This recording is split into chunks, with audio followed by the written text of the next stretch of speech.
question, what time is it? Okay, let's move on and take the next listener phone call. Professor Kaku, this is Larry Chan from New York, hearing Science Fantastic on GCN.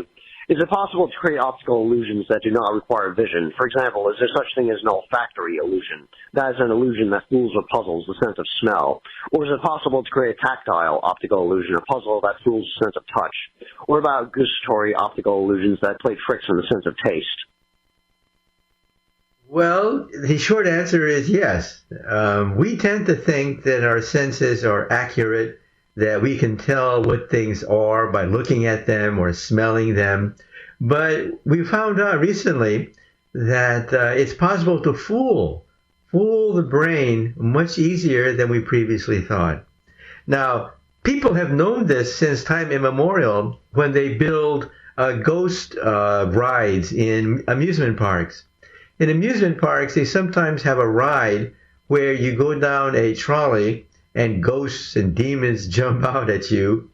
And if you think about it, some of the stuff that jump out at you are an illusion. They're not really there. Your brain thinks that something is there, and you jump and you squirm and scream, and there's nothing there. And so scientists have known this phenomenon, but more recently, they've actually measured this phenomenon. The fact that it's fairly easy to tease a person to thinking that there is a ghost, an animal, or a person making noises around you, it's actually easier than you think to create that illusion, not just in a Halloween show, but also in a controlled environment. For example, scientists built a chair with a small little piece of stick sticking in the back. And so when you lie down on the chair, you think that the chair is normal, but then the stick hits you in the back, and then you have the illusion that somebody's here, that somebody was touching you. Well, then of course, if there's no stick there, the question is, can you have the illusion, the feeling that yes, there is something in this room? And the answer is yes. It turns out that under controlled conditions, it's possible to fool the brain into thinking there's something there when there's nothing there at all. So this is not just a fun house at an amusement park. This is actually in a scientific laboratory. Then the question is why? Why is it that we see things that are not really there, feel things that are not really there, smell things that are not really there? And the answer is it was good for our evolution. You see, seeing something in the forest when there's nothing there, 9 times out of 10, there is nothing there. But once in a while, there really is something there. And just because you've been on high alert because of these false alarms, one day you're on high alert when these false alarms go off, and it saves your neck. You know how to run. You know how to get out of danger. So in other words, evolution overcompensates. That's the key.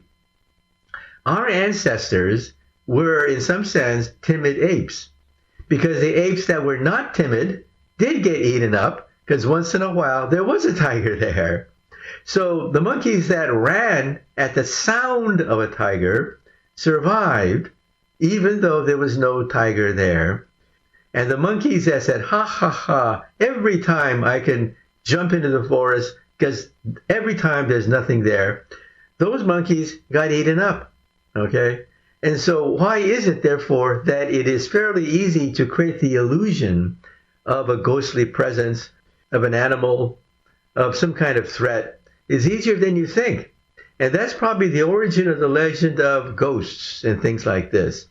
We see things, we hear things that are not really there. And that's because of these illusions are much easier than to create. And there's something called pareidolia.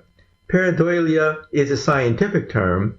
It's about seeing things that are not really there and seeing things that could be there. For example, looking at clouds. When you look at clouds, you think you're looking at Donald Duck or Mickey Mouse, and then you realize, of course, you're just looking at clouds. Or maybe flying saucers, or things like that. So the illusion of seeing things that are not really there, there's a name for it, pareidolia. One of the most famous pareidolia is the face on Mars. On Mars, there's a rock And it really does look like a man's helmet. It does look like a gigantic face on the surface of Mars. Actually, of course, there's no face on Mars at all, but our brain jumps to conclusions because it's good for our evolution. 9 times out of 10, there's nothing there, but the one time that we jump, it saves our butt. And that's why we see things that are not really there. Okay, well, that's